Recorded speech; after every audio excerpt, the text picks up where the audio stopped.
Un système énergétique, c'est une machine extrêmement compliquée à piloter. C'est comme un F-16 ou une voiture de course, mais en beaucoup plus complexe. Donc je suis vraiment très préoccupé par ces problèmes de changement climatique. Je ne crois pas du tout à ces trucs de sobriété. Enfin, j'aime bien les pistes cyclables, hein. Je suis un citadin. Évidemment, il y a des choses auxquelles je crois, mais ça ne va pas marcher.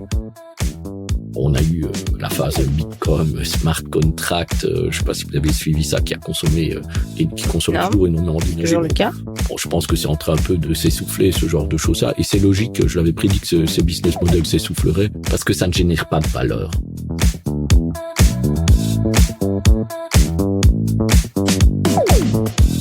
Les portraits de l'IA avec Leïla et Benoît.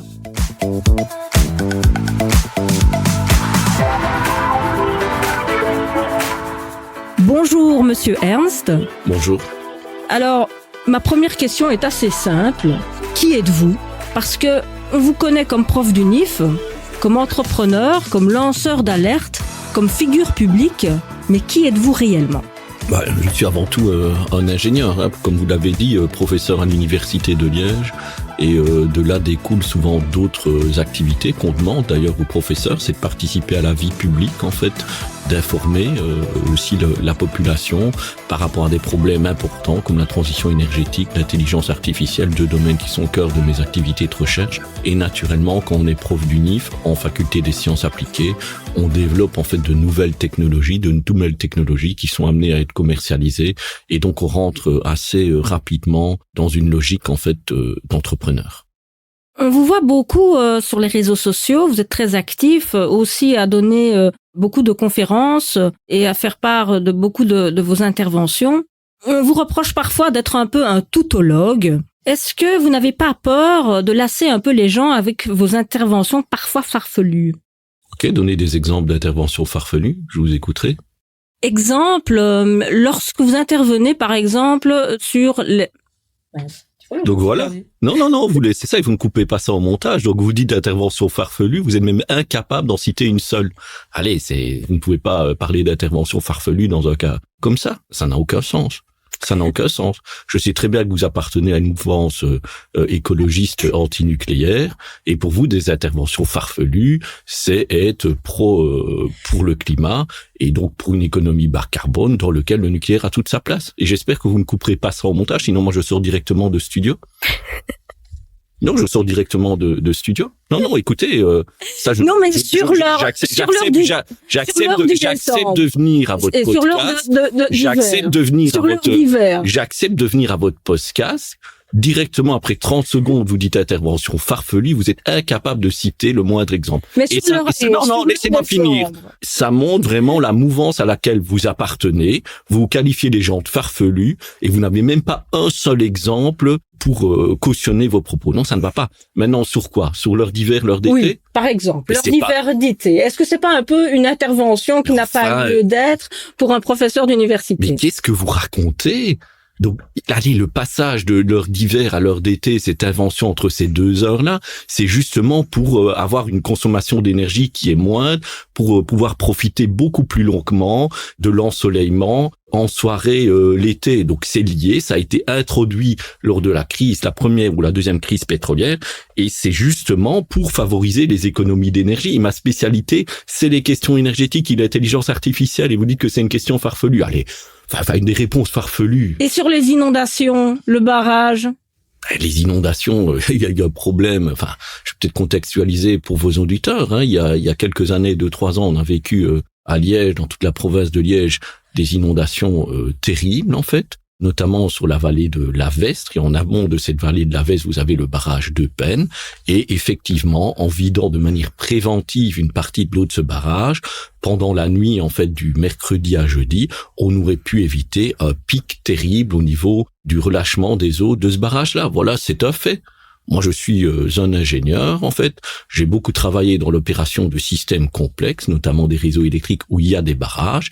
La gestion préventive d'un système par rapport à des facteurs de risque est quelque chose d'essentiel. Voilà, on n'a pas voulu le voir, on a voulu un peu cacher cette information, mais c'est une réalité. Voilà, c'est tout. Qu'est-ce que vous voulez que je dise ? Mais est-ce qu'on n'aurait pas pu faire intervenir quelqu'un qui est plus spécialisé dans l'hydrologie et dans les barrages que quelqu'un qui est spécialisé dans le domaine de l'intelligence artificielle et de l'énergie. Mais ils avaient toute leur place, ces personnes-là, dans le débat public. Mais quand vous êtes dans le débat public, il faut aussi savoir dire, en fait, les choses qui dérangent. Et le problème, c'est que beaucoup de spécialistes d'hydrologie en Wallonie dépendent, en fait, de la DGO3 pour leur financement de recherche et n'ont pas voulu mettre le doigt sur une faute, en fait, qui avait été réalisée dans la gestion de ces barrages, c'est tout. Voilà, ça s'arrête là. Il y a aussi une indépendance scientifique à avoir, et puis aussi beaucoup de courage à avoir pour monter sur la scène publique. Maintenant, les spécialistes de l'hydrologie s'occupent pas tellement de la gestion aussi des barrages. Ils aiment bien modéliser les flux dans des fleuves, mais gérer de manière préventive un barrage, ils n'y avaient plus ou moins jamais pensé, puisque ce n'était pas quelque chose qui était établi dans les stratégies opérationnelles de gestion des barrages de la DGO3. Ils pensaient que ce type de situation-là ne pourrait jamais arriver. Ils étaient focalisés uniquement sur le fait qu'il pourrait manquer d'eau et que les barrages allaient être trop vides. Donc pour eux, il fallait retenir un maximum d'eau dans les barrages pour éviter cette immense sécheresse qui nous menaçait. Donc ils n'ont pas su être assez créatifs, pas su être assez des chercheurs capables de s'adapter à des éléments d'information nouveaux et de savoir changer leurs pratiques opérationnelles par rapport à des éléments nouveaux qui arrivaient. Et les éléments nouveaux, c'était quoi? C'était des prévisions météo catastrophiques qui annonçaient 220 mm de pluie dans la région des Hauts-de-Fagne. Voilà, c'est tout. Vous avez encore d'autres exemples de questions farfelues comme ça à poser? Le Covid. Vous êtes intervenu dans ce débat sur le Covid? Très peu intervenu dans le débat Covid. Très peu intervenu dans le débat Covid. Comme vous, comme moi, j'ai beaucoup souffert en fait de politique de lockdown. Je trouve que dans la manière dont ça a été géré, ça n'a pas été mal géré, mais pas très bien non plus. Et donc voilà, comme tout citoyen qui se retrouve enfermé chez lui, j'estime que j'ai le droit sur mon compte Twitter d'aller, de parler parfois ou de relayer des articles sur le Covid, comme j'en relais maintenant sur la crise énergétique, comme j'en relais sur l'économie. Chaque fois que je trouve des articles intéressants, je les relais. Effectivement, j'ai une culture scientifique assez large, je suis assez curieux, j'aime bien les articles bien écrits, j'aime bien les gens qui réfléchissent et qui ne suivent pas la masse des moutons. Et effectivement, dans la crise du Covid, je trouve qu'on a manqué de personnes qui réfléchissaient. Il y a eu une sorte de peur qui s'est emparée de la société. Oui, il fallait absolument aller complètement dans une seule direction. Et effectivement, quand il y avait des esprits critiques, parfois critiques, qui réfléchissaient, qui analysaient les politiques publiques en matière de gestion d'épidémie, oui, je trouve ça intéressant. Il y a quelque chose qui me fait extrêmement peur au niveau du débat public, c'est quand tout le monde fonce dans la même direction, sans se poser de questions. Et dès qu'il y a une voix dissonante par rapport à une direction principale, cette voix dissonante est abattue. Je suis un chercheur à la base, et un chercheur, il n'est pas fait pour suivre l'ensemble des moutons. Il est toujours fait pour critiquer, avoir de la hauteur par rapport à une certaine situation, et il est fait pour entendre des voix dissonantes, même si les voix sont fausses ou pas fausses. Donc je n'aime pas le débat public édulcoré, en fait, où tout le monde va dans la même direction. Merci, Monsieur Ernst, pour cette intervention longue, mais intéressante. Ben voilà, elle n'est plus farfelue maintenant. En tout cas, une petite digression par rapport à notre sujet initial, qui était l'intelligence artificielle et l'énergie. C'est vous qui menez le débat, c'est vous qui menez le débat. Donc, je vais revenir à mes moutons. Et je vais donc vous poser la question qui a nous intelligents.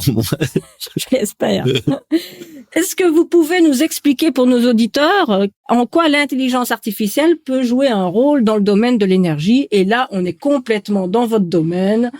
Et je vous laisse donc totalement le loisir d'y répondre de manière vulgarisée, j'espère, pour nos auditeurs. Mais ce qu'il faut imaginer, c'est qu'un système énergétique, c'est une machine extrêmement compliquée à piloter. C'est comme un F-16 ou une voiture de course, mais en beaucoup plus complexe. Et un être humain ne sait pas le piloter tout seul, ce système-là. Il faut vraiment le voir comme une voiture. Juste en regardant la voiture et en regardant la route, il lui faut de l'aide. Et cette aide vient en fait de toute une couche informatique que vous l'appelez intelligence artificielle, optimisation, aide à la prise de décision. Et cette couche informatique, elle existe depuis le début, en fait, j'ai envie de dire, des réseaux électriques, des grands réseaux électriques qui sont vraiment l'infrastructure structurante en fait des systèmes énergétiques.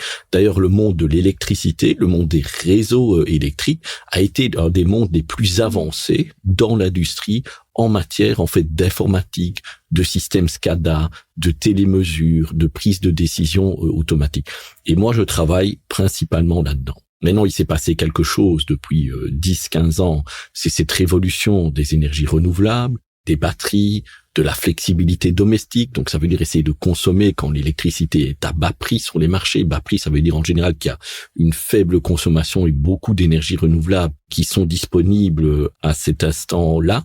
Et donc, on essaye en fait de piloter en fait le système, de prendre des décisions pour que tout se passe bien par rapport à ces facteurs qui sont délicats. Je vous donne un exemple sur lequel je travaille beaucoup, notamment avec des gestionnaires de réseaux de distribution. C'est le fait que les énergies renouvelables, le photovoltaïque, l'éolien, causent des problèmes de congestion et de surtension sur les réseaux de distribution qui n'ont pas été construits pour justement accommoder les énergies renouvelables. Et donc, ce que je fais, par exemple, je travaille à la mise en place de stratégies pour moduler la demande, pour moduler l'injection, de couper à un moment donné un peu la quantité d'énergie renouvelable injectée sur le réseau. Et puis, on est en courant alternatif. Donc, vous avez une puissance active, vous avez une puissance réactive. Vous gérez aussi un peu sur la puissance réactive, la topologie du réseau, des bandes capacité sur le réseau pour éviter, en fait, que ces problèmes se créent. Donc, j'ai beaucoup travaillé sur les réseaux de distribution. J'ai évidemment beaucoup travaillé sur la gestion, en fait, de la flexibilité dans les systèmes énergétiques. Donc, savoir quand consommer pour éviter d'être exposé à des prix très élevés ou éviter de créer des congestions, des surtensions sur les réseaux. Pour l'exemple le plus connu, c'est l'exemple en fait de la batterie du véhicule électrique que vous rechargez par exemple uniquement entre 3h et 5h du matin parce que les prix d'électricité sont bas à ce moment donné-là. Donc voilà, c'est toutes des choses que j'ai faites au niveau de l'intelligence artificielle, des choses aussi beaucoup plus sophistiquées. Il y a les marchés de gros de l'électricité, il y a différents types de marchés, les marchés forward et intraday. Et donc là, j'ai travaillé aussi avec des traders pour mettre en place des stratégies de jeu, en fait, d'interaction avec ces marchés-là, et qui sont très, très importants, puisqu'il faut que les marchés fonctionnent bien pour avoir un prix de l'électricité qui est compétitif et donc favoriser une transition énergétique bon marché. Donc voilà, il y a une multitude de problèmes extrêmement techniques dans ce domaine-là qui peuvent être adressés par l'intelligence artificielle. Problèmes aussi qui sont liés à différentes couches des systèmes électriques, donc ça va des micro-réseaux, réseaux de distribution, réseaux de transmission, super réseau, donc sur les 4 couches. Et j'ai eu la chance, dans ma carrière qui devient quand même déjà assez longue, maintenant j'ai quand même 47 ans, j'ai commencé la recherche à 20 ans, j'ai travaillé vraiment sur les 4 couches en fait, et la coordination même des 4 couches. Oui. Et avez-vous un projet sur lequel vous vous êtes le plus amusé ? Quel est celui qui vous parle le plus ? Celui, chez un chercheur, le projet qui lui parle le plus, c'est toujours son dernier projet.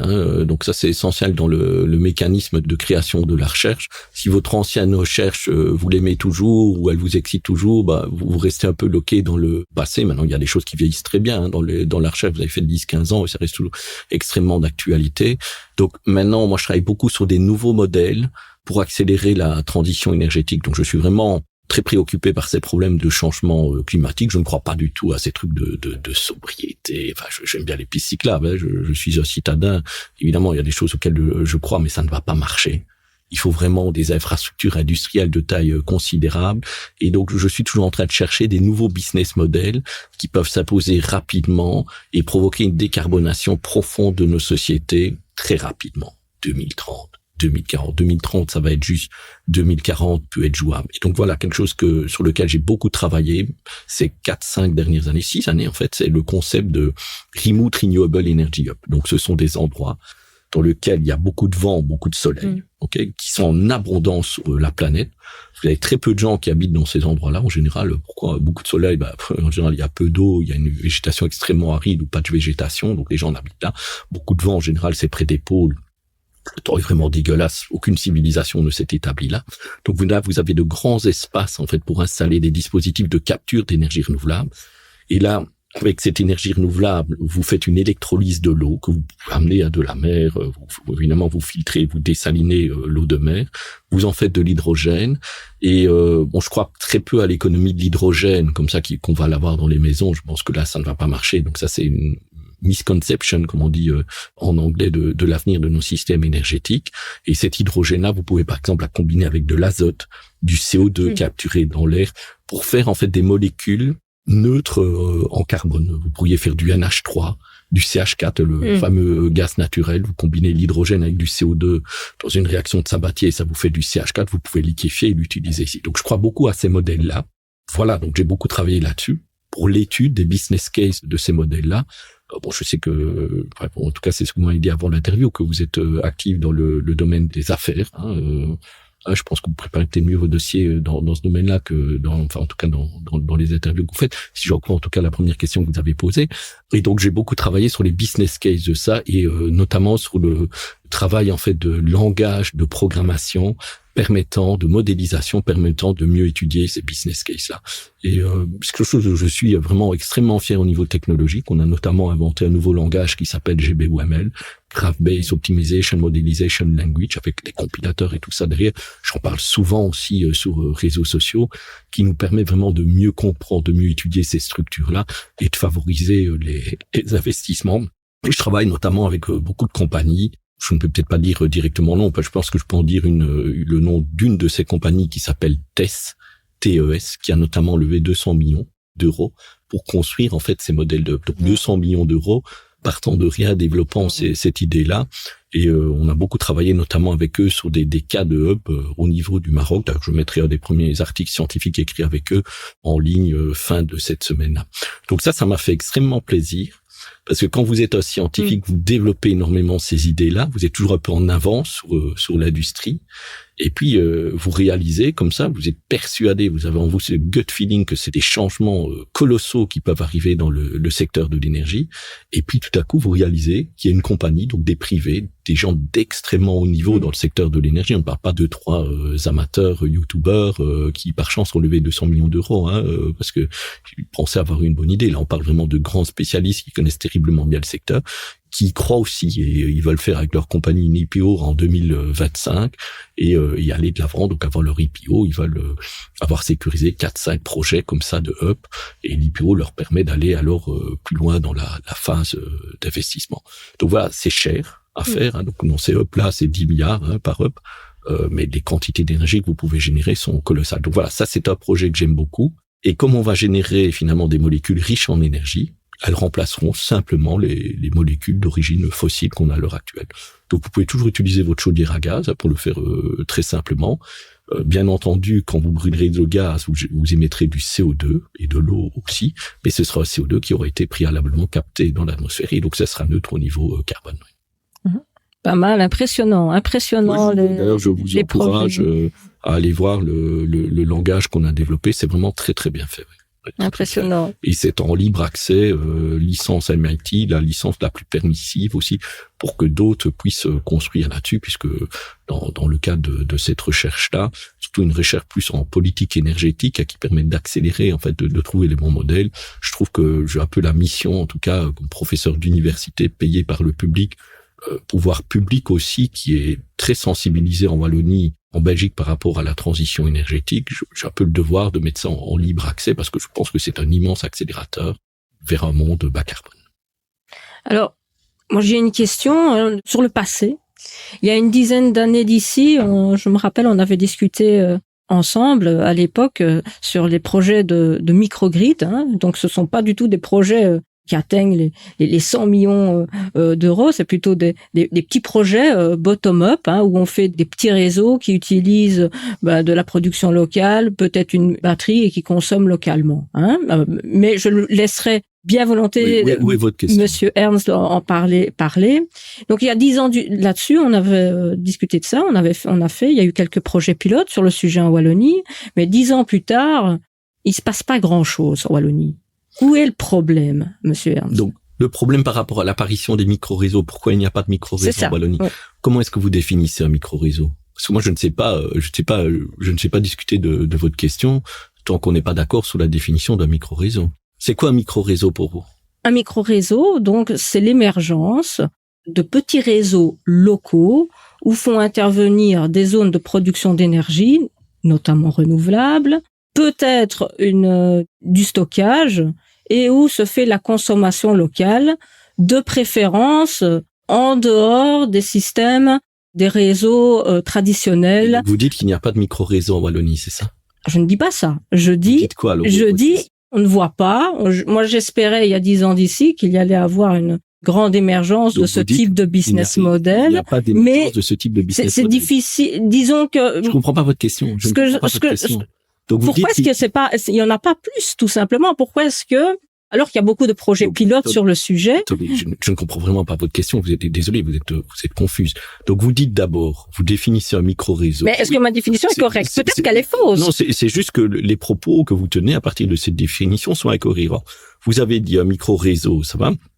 Est-ce que c'est correct? C'est un endroit où il y a de la production d'énergie renouvelable, une consommation locale d'énergie, ok, donc ça vous l'avez dit, et vous avez dit et éventuellement du stockage. Ça va, c'est ce que vous avez dit, c'est la définition. C'est correct? Et puis oui, la définition est correcte. Et puis vous me dites, on ne voit pas l'apparition de ces micro-réseaux, mais d'après votre définition, un panneau photovoltaïque, une installation photovoltaïque sur une maison domestique, c'est un micro-réseau.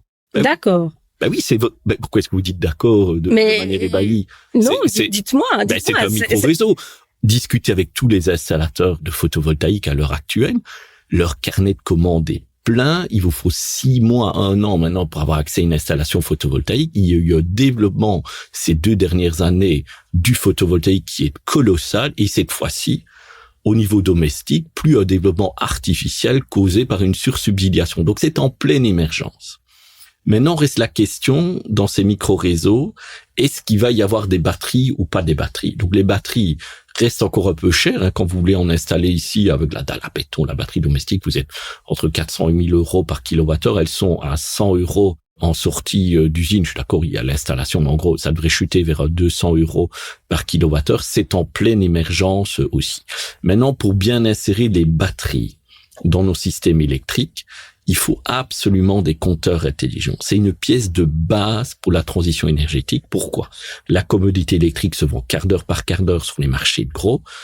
Pour que ça ait du sens pour votre batterie, de consommer quand l'énergie est bon marché, revendre quand l'énergie est chère, il vous faut au minimum la capacité, en fait, de pouvoir prouver quand vous avez consommé, quand vous avez rendu de l'électricité sur le réseau. Et donc ça, on a un peu tardé dans l'installation de ces smart meters. Les Italiens sont déjà à la 2e version de smart meters. Nous, on a toujours ce compteur, vous savez, électromécanique, là, avec la roulette qui tourne. Voilà, il faut accélérer cette migration vers des compteurs smart. Sans ça, vous ne savez rien faire pour l'émergence des batteries. Enfin, je pense que dans cette législature-ci, et aussi grâce au travail de sensibilisation des gestionnaires de réseaux de distribution, qui je trouve ont vraiment très bien travaillé sur cette législature-ci, mais dépendent de la COAP et du ministre de l'Énergie pour pouvoir avancer, donc ils sont pas libres de faire ce qu'ils veulent. On va enfin arriver vers un roll-out massif des smart meters, mais qui, à mon avis, est beaucoup trop lent. Voilà. C'est tout ce que je peux répondre à ça. Maintenant, je pense que par rapport à votre question, vous faites aussi mention des communautés d'énergie renouvelable, donc des micro-réseaux multi-utilisateurs, où là, il fallait un cadre législatif. Exact. Cadre législatif, il y avait un décret CER qui avait été réalisé par l'ancien ministre de l'Énergie, Jean-Luc Cruc. Voilà, il a un peu fallu le temps à Monsieur Henry, le nouveau ministre de l'Énergie, qui n'a pas voulu utiliser le décret de l'ancien, mais qui a fait passer son nouveau décret. Bon, voilà, je pense que vous savez comment est le monde politique ici en Wallonie, c'est un MR qui a fait passer ce décret-là. Évidemment, un écolo ne pouvait pas bien le trouver, il l'a refait, ils ont perdu du temps. Donc, voilà, je pense qu'à partir maintenant du 1er janvier 2024, vous pourrez enfin faire votre communauté d'énergie renouvelable. Alors là, je trouve que le régulateur, je vais dire quelque chose de bien du régulateur, il a bien agi parce que sur les kilowattheures échangés, il enlève le tarif de distribution et de transmission jusqu'à 90% du tarif. Donc ça veut dire concrètement qu'on va voir en fait l'émergence des communautés d'énergie renouvelable. Pour les communautés d'énergie renouvelable, les immeubles d'habitation verticaux. Donc, il y a cette exemption du tarif de distribution.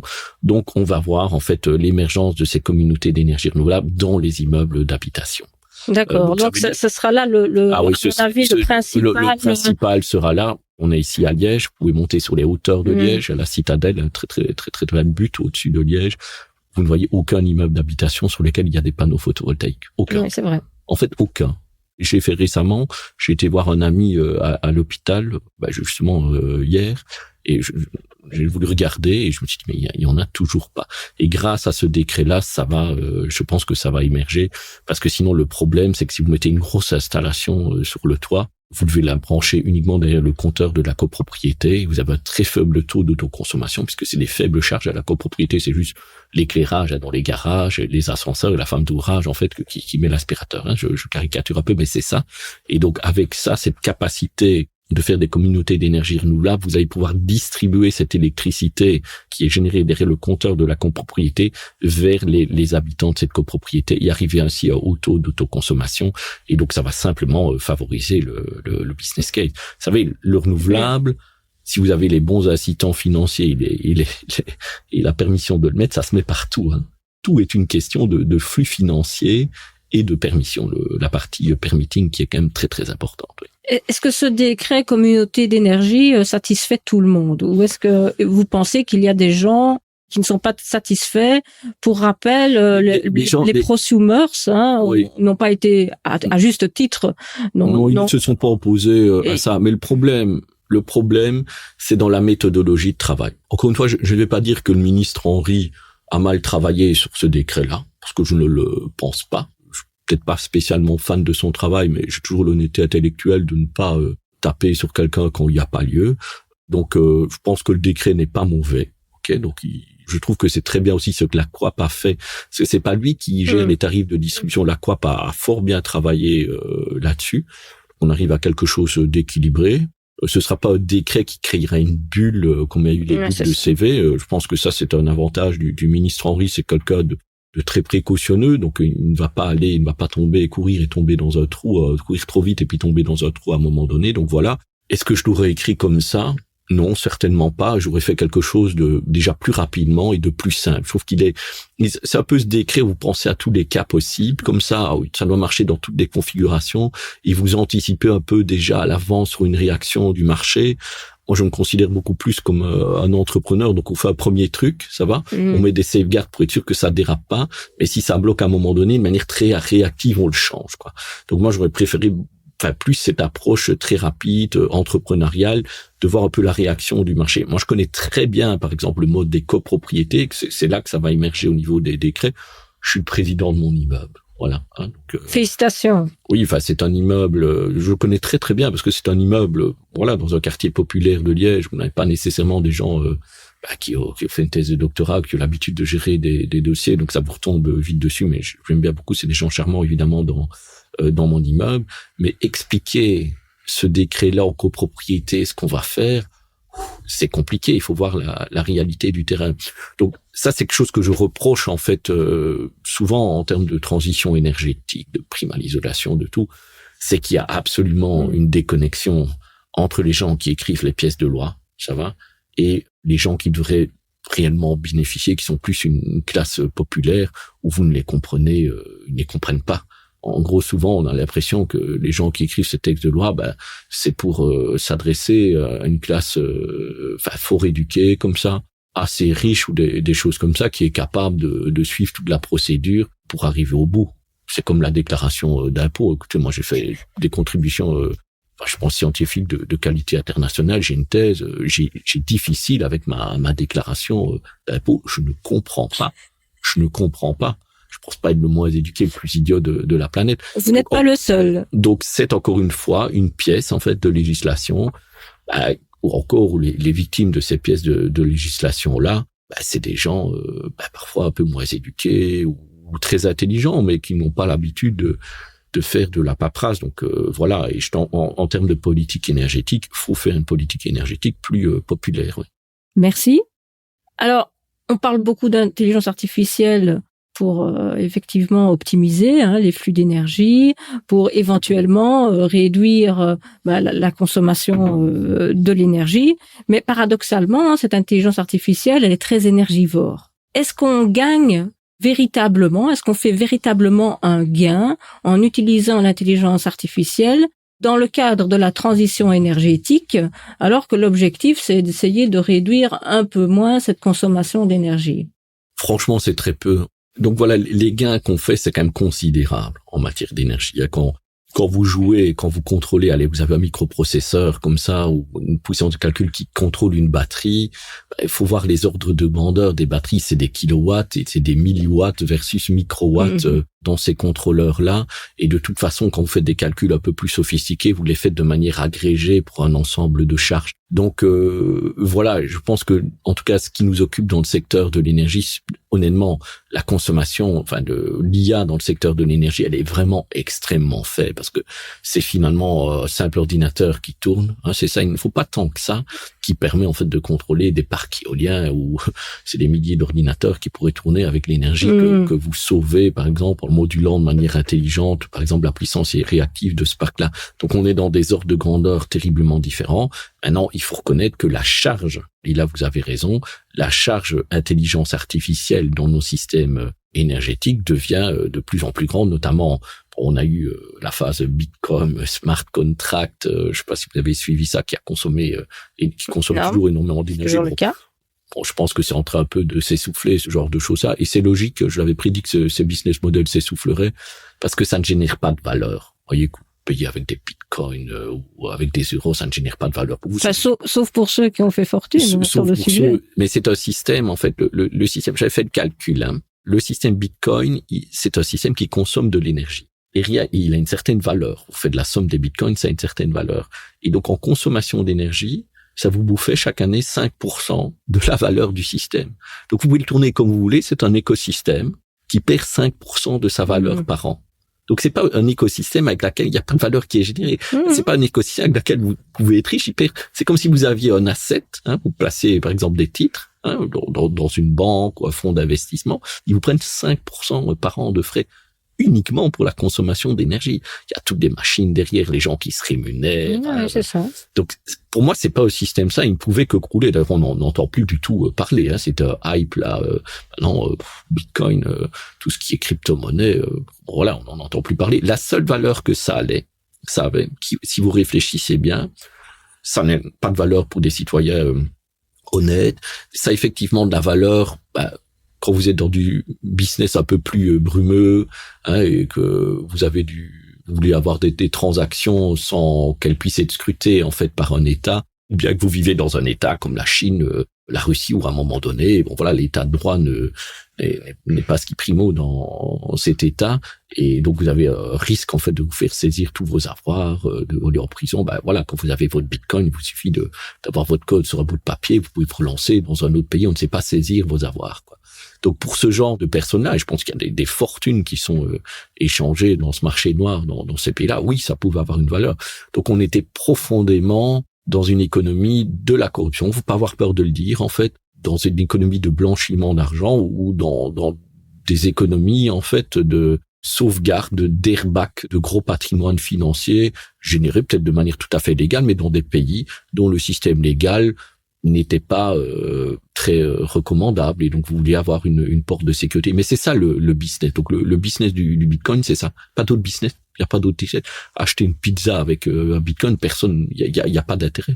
C'est sûr, il n'y a pas d'intérêt. Et alors on me disait toujours, oui, mais machin, le Bitcoin, c'est une monnaie qui ne peut pas dévaluer. Mais maintenant, regardez, toutes les plateformes bancaires vous permettent très rapidement de passer de produits d'action vers des produits d'épargne, hein, très, très, très, très rapidement. Donc, si les gens voulaient absolument quelque chose qui n'allait pas dévaluer, ils pouvaient aussi acheter des actions. C'est un autre asset qui ne sait pas être dévalué par une banque centrale. Donc, il y avait aucune raison à ça. J'ai jamais compris pourquoi il y avait eu ce hype-là, mais c'était des gens. Le Bitcoin, en fait, c'était des gens extrêmement agressifs sur les réseaux sociaux. C'était encore plus agressifs que les militants antinucléaires. Pourquoi ? Parce que eux, donc, non, le Bitcoin n'a qu'une valeur à partir du moment où tout le monde pense que c'est bon le Bitcoin, donc beaucoup de gens ont gagné de l'argent. C'est un nouveau paradigme. C'est un nouveau paradigme. Et alors quand vous disiez, mais attendez, ce système n'a aucune valeur, ça les effrayait. Parce que si les gens se rendent compte que ça n'a aucune valeur, vous avez une chute en fait du Bitcoin. Et bon voilà, je le redis encore une fois, ça n'a aucune valeur. C'est un système en fait, en tout cas pour les gens normaux comme vous, moi, enfin vous êtes peut-être dans un business illégal, je ne sais pas du tout, mais ça n'a pas de valeur. C'est une taxe que vous allez prendre. Oui. Mais revenons à notre intelligence artificielle pour l'énergie. Est-ce que vous avez fait un peu le calcul, vous, de l'intelligence artificielle ? Bien entre ce qui est consommé versus gain, comme ça. sans trop faire de calcul, vous êtes de 1 à 10 000. C'est Okay. ça. Le rapport, c'est ça, c'est de 1 à 10 000. Ouais, c'est de 1 à 10 000. Honnêtement, les algones, moi, je le sais très bien, je suis aussi le CSO d'une compagnie qui fait vraiment des programmes informatiques pour ce secteur de l'énergie. Quand vous voyez par rapport aux gars qui sont faits, finalement, ce qu'on nous envoie comme facture au niveau cloud, c'est ça. La facture au niveau cloud, effectivement, elle doit englober la facture d'énergie ou d'autres choses. Voilà, c'est dans des afters de 1 à 10 000 ou à 100 000, quoi. Voilà. C'est finalement fort faible. Et j'ai l'impression que c'est justement, il faudra un peu plus encore d'IA. Pas seulement d'IA. Hein. L'IA, c'est juste la prise de décision, mais en fait, vous avez toute l'interface à beaucoup de choses pour accélérer cette transition énergétique. Oui. Mais vous n'avez pas l'impression que au plus on améliore finalement les processus énergétiques grâce à des technologies anciennes, informatiques ou même très récentes, y compris l'intelligence artificielle, au plus les gens consomment de l'énergie. Je suis pas sûr. Faut voir les chiffres. Moi, j'ai un smartphone, par exemple. Avant, j'allais à l'étranger, j'achetais des cartes, j'avais un GPS, j'achetais beaucoup plus de papier, des journaux papier.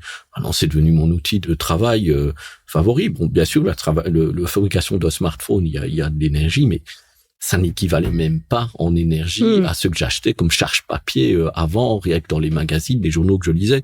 Donc, moi, je pense que le smartphone, c'est le meilleur exemple, en fait, de cet outil qui finalement consomme peu d'énergie à votre smartphone, des très petites batteries, peu d'énergie, peu de matières premières par rapport à l'ensemble des services qu'il rend. Avant, vous aviez dans votre câble une lampe de poche. Qui va encore acheter une lampe de poche chez lui avec ses piles? Non, c'est votre smartphone qui fait aussi office de lampe de poche quand vous avez perdu vos clés, ou d'y aller rechercher quelque chose dans un coin obscur de votre cave, coin obscur mal éclairé, hein, je ne dis pas que ça va pas obscur où il y a des cadavres, rien du tout. Donc voilà, c'est ce genre de choses-là. Donc c'est des inventions merveilleuses, même pour l'utilisation des transports en commun. Transport en commun, c'est bien d'un point de vue énergétique. Vous allez dire l'inverse. Très bien. Mais l'utilisation des transports en commun, pour moi, a complètement changé avec le smartphone et des applications comme Google Maps. Avant, c'était l'enfer. Vous étiez dans une rue et d'un endroit à l'autre. Ça n'allait pas. Vous deviez prendre un taxi. Maintenant, vous regardez, vous avez directement le trajet qui vous est suggéré en fait par votre application Google Maps ou une autre application. Donc, c'est quelque chose de merveilleux. Toute cette économie partagée qu'on voit en Airbnb, en voiture, tout ça a pu vraiment émerger grâce au smartphone. Donc moi je pense que on gagne surtout énormément. Maintenant c'est vrai, et ça je le déplore, c'est qu'au niveau de l'écologie, moi je suis un grand écologiste, il y a une trop grande mouvance au niveau de l'écologie qui veut ce retour à l'ultra naturel, quoi. Donc 17e siècle où vous mouriez à 30 ans, hein, c'est ça, et vous n'aviez pas tout essayé, pas d'eau courante, c'est ça. Je ne sais pas, ils ont vu trop de films, Le Seigneur des Anneaux, c'est des petits villages où tout le monde est heureux, comme ça, avec des belles fêtes de village. Je pense qu'ils ont vu trop de films. Voilà, ils ne savent pas ce que c'était la réalité du 17e, du 18e, c'était une misère crasse d'après nos standards-là, et pour eux l'écologie c'est ça. Voilà, c'est ça. Voilà. Mais un peu de sobriété énergétique, non, ça ne... Comment est-ce que vous définissez sobriété énergétique Donc cette mouvance-là qui dit aux gens, essayons de réduire un peu notre consommation à l'énergie, notre dépendance à l'énergie. Est-ce que ça, ce n'est pas positif ou qu'est-ce que vous en pensez?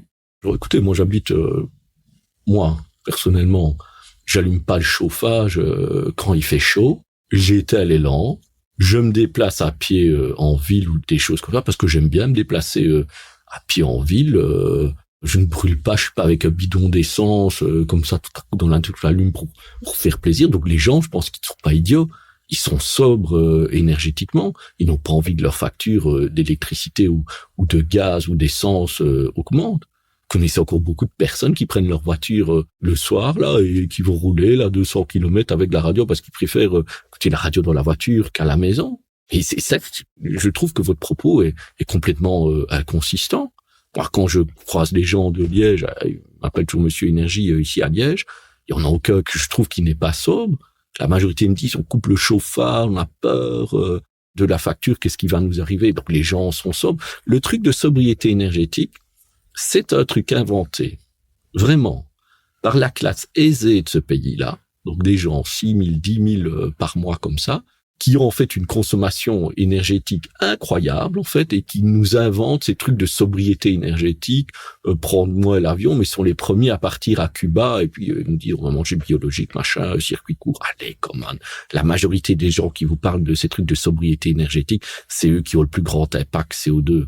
La classe normale ici en Belgique, pourquoi est-ce que tu dois être plus sobre énergétiquement? Vous voulez qu'elle soit encore plus pauvre ou quoi? Vous êtes donc en désaccord avec les propos de Jean-Marc Jancovici des shifters, Mais qu'est-ce qu'il dit sur lesquels qui lui essaye par exemple de dire ce qu'il nous faudrait, c'est des lois beaucoup plus générales sur l'utilisation de l'énergie et notamment il a mentionné dans le cadre d'une interview radio, il faut limiter le nombre d'allers-retours en avion des gens et les a limités à 4 par vie. Par vie, oui. Écoutez, moi je ne peux être qu'en désaccord. Donc je trouve que monsieur Jancovici, sur ces propos-là, je ne le trouve pas extraordinaire. Enfin, il y a quelque chose où il dit que c'est vrai, mais il se gourre sur plein de choses. Par exemple, le potentiel des énergies renouvelables, il se gourre complètement. Il y a plein de choses sur lesquelles il a tort.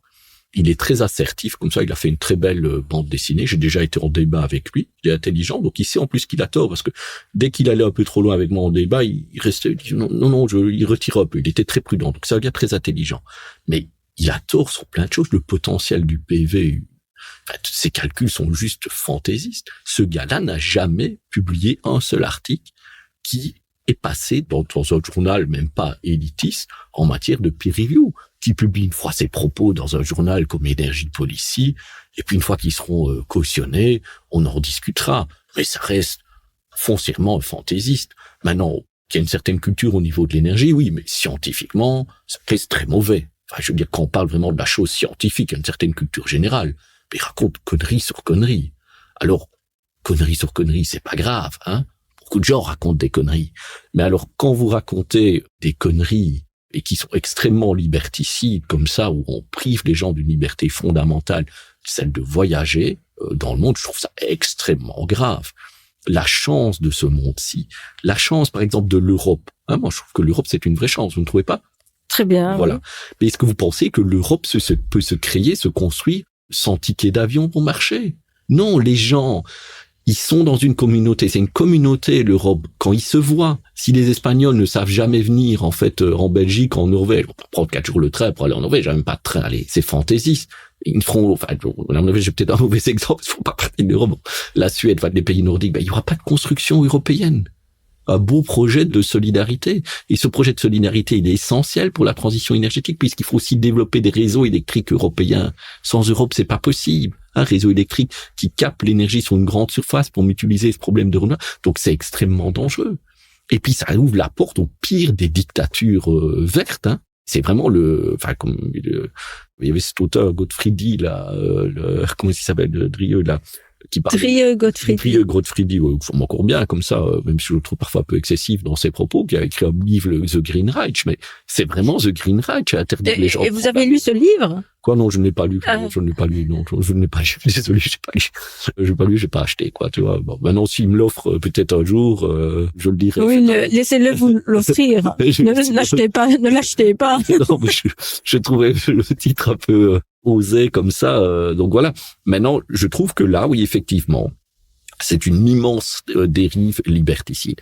Maintenant, moi, ce que je préférerais, c'est évidemment la création, en fait, de kérosène, neutre au niveau carbone. Je vous ai parlé de ce modèle de Remote Renewable Energy Hub. C'est typiquement l'endroit pour le faire. Moi, effectivement, je suis pour une législation qui oblige, en fait, à avoir, à 2030, 5%, en fait, du kérosène qui soit du kérosène vert. Moi, je veux même pas interdire les jets privés, en fait. Je ne veux pas interdire les jets privés. Je ne veux pas interdire les sauts de puce en avion. Je ne veux pas. Je veux justement, s'il y a des gens qui ont de l'argent pour avoir un jet privé, il y a des gens qui ont de l'argent pour des sauts de puce, hein, une classe privilégiée. Je veux même pas les taxer outre mesure. Je veux juste leur dire, puisque eux ont de l'argent, qu'on leur demande d'être les premiers à nettoyer cette merde de CO2 qu'ils envoient dans l'atmosphère, quoi. Vous voyez? Donc moi, je suis un pragmatique. Je veux même travailler avec des gens osés. Je veux pas du tout être liberticide. Je veux dire, voilà, sur les jets privés, obligation de 100% de kérosène neutre au niveau carbone. 100%. Okay. 100%. Okay. Et donc voilà, eux seront contents parce que pensez bien qu'on s'est volé dans un jet privé, C'est pas parce que vous allez donner 2000 € en plus pour votre voyage que vous n'allez pas le faire, quoi. Ce que vous n'aimez pas, c'est d'être pointé du doigt. Mais moi, je leur offre une solution. Voilà. Je suis pour les jets privés, mais avec kérosène neutre. Et comme ça, ce sont les premiers. Vous êtes une entrepreneur. Vous savez bien que ce qu'il faut, c'est d'abord lancer un marché, avoir faire grossir une industrie, puis les coûts s'écroulent. Et ben voilà, c'est les premiers à être en kérosène neutre. Ouais. Mais le problème, c'est que on a toujours cette mouvance, en fait, d'écologistes radicaux, décroissants, qui ne veulent pas entendre de solutions technologiques. Ils ne veulent pas, ils n'aiment pas. Alors, il faut punir, il faut interdire. Je ne fais pas du tout partie de cette mouvance-là. Et encore une fois, je trouve cette mouvance un vrai danger pour l'écologie parce qu'elle ne marche pas. Un vrai danger pour la solidarité parce qu'elle appauvrit en fait une population. Et quand vous appauvrissez en fait une population, l'ensemble d'une population, vous ne savez plus être solidaire. Les mécanismes de solidarité s'estompent. Vous ne pouvez pas aider les gens les plus pauvres. Donc voilà, je trouve que c'est dangereux pour la solidarité, c'est anti-social et voilà, anti aussi défense de la démocratie, pour ce que j'ai expliqué, une Europe forte, le fait de favoriser l'émergence des énergies renouvelables, de ne plus favoriser les autocraties en leur apportant des combustibles fossiles. Voilà, c'est bête de A à Z. Alors, vous venez de mentionner justement le écolo, et récemment, lors d'un congrès politique, ils ont invité Mark Jacobson de Stanford, le professeur Jacobson de Stanford, donc il est venu à Liège. Et Mark Jacobson, donc, il affirme qu'il est tout à fait possible d'avoir accès donc à une énergie totalement renouvelable, hydraulique, éolien et solaire, dans 150 pays, et ça possible d'ici 2030 s'il y a une volonté politique. Est-ce que vous êtes aussi optimiste que lui? Est-ce que aussi, une question un petit peu plus cristallisante, est-ce que finalement c'est tout à fait possible, mais il faudrait y inclure plutôt le nucléaire? Donc, ce qu'on remarque au niveau académique, finalement, quand vous faites de l'énergie policy, et là je critique aussi un peu le système académique, vous avez des extrêmes, des gens pas sensés, où j'aime pas trop ce qu'ils font, et qui connaissent pas très bien le secteur de l'énergie. Je vais être très dur avec lui. Pas très bien le secteur de l'énergie. Stanford, quand même. Oui, il y a ranking numéro 2 mondial. Vous pouvez regarder ses citations. Je pense pas qu'il est beaucoup mieux cité que moi. Et il a en plus, comme vous le dites, la plateforme de publicité de Stanford. Donc effectivement, ce monsieur-là, je pense qu'il aime un peu le sensationnalisme. Et il y en a plusieurs d'académiques dont je peux vous citer le nom, qui n'ont pas été bons techniquement dans leur vie et qui ont pris le truc. Ils ont créé une sorte de mini-communauté 100% renouvelable en 2030. Mais en fait, ils s'amusent à publier un peu des articles comme ça, ils s'auto-citent, ils s'auto-cautionnent leur lot. Voilà, c'est une petite communauté comme ça. Mais ils n'ont pas travaillé avec l'industrie. Ils n'ont pas travaillé avec les pouvoirs politiques. Okay. D'accord. Et donc, en gros, ils sont l'équivalent au niveau du système académique de ce que sont, ces écologistes radicaux qui se mettent du scotch sur la route dans le débat public. Ils prennent beaucoup d'attention, mais ils sont pas efficaces et ils font pas avancer les trucs. Ok? Donc, moi, j'ai beaucoup travaillé sur des modèles qui permettent d'arriver à une décarbonation profonde, mais des modèles bien précis, pas juste dire on peut le faire, on peut le faire. Non, comment on va le faire? Quelle est l'infrastructure que vous mettez en place? Moi, je peux vous dire aussi, la Belgique, écoutez, vous mettez 3000 km² de panneaux photovoltaïques, vous êtes 100% renouvelable, faut juste une volonté politique. Vous rasez toute la forêt de Liège, vous gardez le standard, toute la province de Liège, vous gardez le standard, évidemment, et maintenant aussi, c'est recours, là, c'est ça. Et vous mettez des PV, c'est réglé, et puis vous mettez assez de batteries, c'est réglé. Comment, il faut être un peu réaliste aussi. Allez, il y a un exemple, par exemple, pour l'intégration de l'éolien offshore en Belgique, il vous faut construire ces connexions Ventilus et boucles du Hainaut. On n'arrive pas à avoir les permis. Voyez-moi, allez, écolo les avait déjà, je comprends pas. Ticket d'avion de Stanford, c'est des tonnes de CO2. Alors qu'ils ont Ernst, ils auraient mieux fait d'inviter Ernst, mais peut-être pas, c'est comme ça. Où je pense que je parle notamment de ce modèle de Remote Renewable Energy Hub, de choses beaucoup plus concrètes qui peuvent influencer la Wallonie. Donc il faut venir quelqu'un en avion de Stanford, ça va? Parce que finalement, ils ne supportent pas d'avoir un très bon prof ici qui serait venu à pied à leur congrès. Donc, trace de CO2 zéro trace de CO2. Et je voudrais parler d'un modèle sur lequel ils auraient pu réfléchir, qui avait un vrai espoir, avec toute une roadmap industrielle, politique à prendre pour l'implémenter. Et ils ne veulent pas. Et ils auraient été beaucoup plus efficaces, parce que ça, je les vois pas à leur congrès. Moi, j'aurais préféré à leur congrès qu'ils aient un manifesto waouh, on va construire la boucle du Hainaut, cette ligne électrique qui est essentielle pour intégrer l'offshore. Non, ça, on ne fait pas. Donc, on va sur des rêves qui ne dérangent personne, il ne faut rien. On s'applaudit, on va faire des interviews dans l'après-droit. Il a dit que c'était possible. Regarde, on n'a pas été, on a eu bon, allez, comment ça ne va pas. Mais, et donc, vous n'êtes pas allé à ce congrès? Mais ils m'ont pas invité. Ils m'ont une fois invité. Mais au moins, comme spectateur. La dernière fois qu'ils m'ont invité, c'était à Verpop, ça va? J'ai failli me faire, j'étais avec un autre prof d'UNIT, qui est un écologiste radical et intégriste, que j'ai repris en débat avec une certaine impertinence, peut-être. Moi, j'ai repris en débat.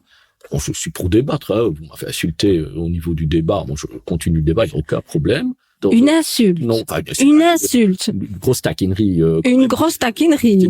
Mais pas une insulte. Oui, d'accord. Et voilà, donc, ils ne supportaient pas la contradiction. Moi, je pense qu'ils font une erreur à ce niveau-là. Maintenant, moi, je connais bien beaucoup de militants du parti écolo, de jeunes du parti écolo. Maintenant, faut quand même constater la réalité. Il y a un schiste qui est en train de s'établir dans ce parti-là. Il y a les vieux du parti, les personnes de mon âge, comme ça, qui ont un ADN très anti-nucléaire.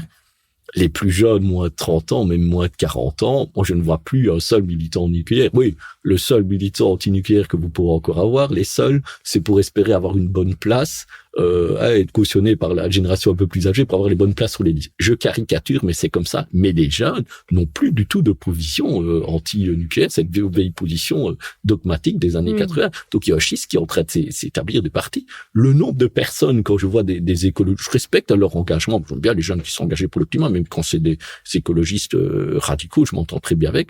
Mais le nombre de personnes qui viennent vers moi, parce qu'ils aiment bien discuter écologie, et ça, je reconnais que dans tous les partis veulent se positionner au niveau de la chose écologiste. Les seuls vrais militants de parti qui savent discuter écologie, ils vont tous dire qu'ils ont un intérêt pour l'écologie, mais les seuls avec qui vous savez faire une discussion sur l'écologie, ça, il faut reconnaître que c'est écolo. Il y en a quelques-uns dans d'autres partis, mais il n'y a pas cette culture-là. Ça, c'est vrai, je le reconnais. Ils ont c'est vrai senti, ils savent discuter. Alors, ils aiment bien discuter avec moi, parce que moi, j'ai une énorme culture aussi au niveau écologie, j'adore ça. Mais bon, ils savent que je suis un peu mal vu dans leur parti nucléaire, et ils sont un peu, ils m'ont quand même beaucoup insulté aussi, donc ils voient bien que c'est un peu exagéré.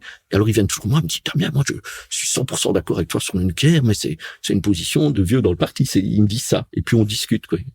Donc, ils sont même mal à l'aise dans ce parti-là. Les jeunes, je parle des jeunes dans ce parti-là, sont mal à l'aise par rapport à cette position ancestrale ancestrale qui n'a plus rien lieu d'être dans un contexte de crise climatique majeure, d'indépendance énergétique, de guerre en Ukraine, qui a aussi été causée, je pense en partie, ou en tout cas financée, on a financé un peu les Russes.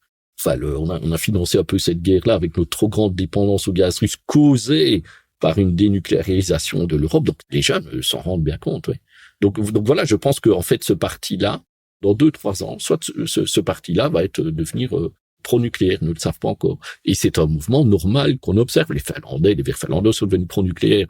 Je regardais, pour retweeter avant de venir, une interview de U2, donc, vous savez, ces chanteurs-là, qui n'ont jamais rien compris à la transition énergétique, suivent un peu le mouvement des jeunes, parce que ils doivent toujours rester, un chanteur qui n'a plus une connexion avec son public 18-30 ans, c'est des vieux, donc dans des choses comme ça. Ils voyaient U2 qui fait maintenant une interview en disant qu'ils sont pro-nucléaires, quoi. Donc, ça veut dire que c'est des gens, ils ont des cellules de com, ils sont extrêmement riches. Ils savent bien qu'avoir un stance, une position anti-nucléaire comme ça, les fait passer pour des vieux grégards, des criminels du climat. Voilà, c'est en train de changer. Même des chercheurs qui essayent de rester branchés comme ça changent, quoi. Donc voilà, ils ont écouté leur public comme ils les écoutaient dans les années 90, parce qu'ils avaient un public de jeunes qui étaient anti-nucléaires. On est anti-nucléaire, c'est comme ça. C'est comme des politiciens, des chercheurs, des chanteurs qui veulent rester dans le vent. Ils écoutent avant tout leur public. Donc voilà, ça a changé. Ça a changé. Bon, on a bien compris que pour les élections prochaines, qui ont bientôt lieu, là, vous ne serez pas sur la liste écolo. Est-ce que vous avez un scoop? Ils m'ont pas demandé. Est-ce que vous avez un scoop? Si écolo, là je vous fais un scoop. Oui. Si écolo, change de programme. Ok. Il met dans son programme, ça va, que effectivement la transition vers un mode bas carbone est une priorité et que le nucléaire a entièrement sa place dans cette transition-là, au même titre que le renouvelable, que l'efficacité énergétique, pas de sobriété, c'est bon. Si ils arrêtent de culpabiliser en plus les gens sur le fait de prendre l'avion en disant « nous, on ne veut pas être un parti liberticide, on n'y croit pas à ça, on veut une écologie de la technologie, mais avec un système de taxation approprié aussi pour faire payer un peu les gens qui polluent, et principalement ceux qui savent payer, des choses comme ça, en épargnant les classes populaires. Mais écoutez, je me tatoue écolo sur l'épaule gauche, et s'ils me demandent d'être sur leur liste, même perdu en milieu de liste, je le ferai avec plaisir. Voilà, parce que pour moi, les combats écologiques, c'est des combats qui sont essentiels. Et de toute façon, ils vont arriver à ce type d'écologie-là, parce que c'est la seule qui marche. Oui, mais pour 2024, on n'y arrivera pas, là. Pour 2024. C'est un changement. Les engagés, là, ils nous font des sorties toutes les semaines avec des grands noms. Les engagés, non? Est-ce qu'ils n'auraient pas besoin d'un peu plus d'écologie chez les engagés? Ils sont déjà bien staffés pour 2024. Les engagés se sont déjà bien staffés pour 2024. Donc nous n'aurons pas de scoop aujourd'hui. Écoutez, ou prochainement, peut-être planifiez-vous un scoop. J'ai déjà été contacté par des partis pour être sur des listes. Le débat public ne me dérange pas. Moi, j'aime bien le débat public, l'échange d'idées. Oui, j'aime vraiment bien. Donc ça. Maintenant, voilà, le problème, c'est que je n'ai aussi que 24 heures dans les journées. J'ai une activité de recherche fort prenante maintenant. Je travaille beaucoup aussi pour le secteur privé, comme CSO d'une compagnie. Pour moi, c'est très important parce que je peux vraiment influencer beaucoup la transition énergétique. Et force est aussi de constater que j'essaye de travailler où je peux avoir le plus d'impact. Dans le débat politique, je trouve qu'il y a beaucoup de personnes qui sont déjà très talentueuses dans le débat politique. Je sais bien que c'est toujours, on a toujours la mode de cracher, tu vois, sur les politiciens, de leur taper dessus en disant que c'est des incompétents corrompus. Moi, je trouve que c'est beaucoup de gens extrêmement travailleurs, intelligents, qui défendent leurs idées. Donc voilà. Par contre, je trouve qu'il y a quand même pas assez d'ingénieurs notamment en Wallonie, et surtout être capable, je pense vraiment de faire plus ou moins le travail que je fais en fait pour la transition énergétique. Donc je préfère rester dans la position où j'apporte le plus de valeur dans une société, et je pense que c'est vraiment dans mon travail d'ingénieur, avec comme on le fait de temps en temps ici, en faisant un podcast plus léger, en discutant un peu franchement, sans langue de bois, de ce qui se passe en fait dans ce secteur politico, médiatico, industriel, quoi. Voilà, je pense que c'est là qu'est ma principale valeur pour la société. Et puis, il faut avouer quelque chose. J'adore le boulot d'ingénieur. J'ai toujours voulu faire ingénieur depuis l'âge de 10-11 ans. Donc je voulais pas faire mon pied. Et donc voilà, je fais vraiment les choses que j'aime bien. Voilà. Eh bien, tout grand merci, Monsieur Ernst. C'était très intéressant, effectivement, très vivant. Mais je ne doutais pas de vos capacités de tribun. J'aurais peut-être dû être un peu mieux préparé. C'est vrai que vous avez été surtout au début un peu difficile, légère dans le débat. Ah oui, il faut factualiser. Dès que vous avez des choses agressives en débat comme ça, en échange comme ça, on n'est pas sur Twitter où on peut frapper. Et puis, voyant qu'on n'avait pas les arguments, réfléchir 1 heure et puis essayer de recréer les arguments. Donc, on est sur une nature, en fait, d'échange qui est complètement différente. Mais félicitations, je trouve que vous avez très bien mené ce débat. Un tout grand merci. Au revoir.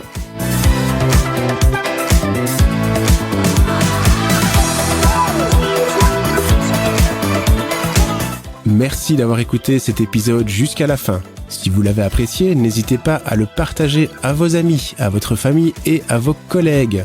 Nous vous serions très reconnaissants si vous pouviez laisser une évaluation, 5 étoiles, dans votre application de podcast préférée. Ça nous aide vraiment à grandir. Vous avez un projet en IA, des idées que vous souhaitez discuter? Notre société, Delaware, peut vous aider. N'hésitez pas à nous contacter sur portraitIA@delaware.pro, portrait au pluriel, ou sur les réseaux sociaux.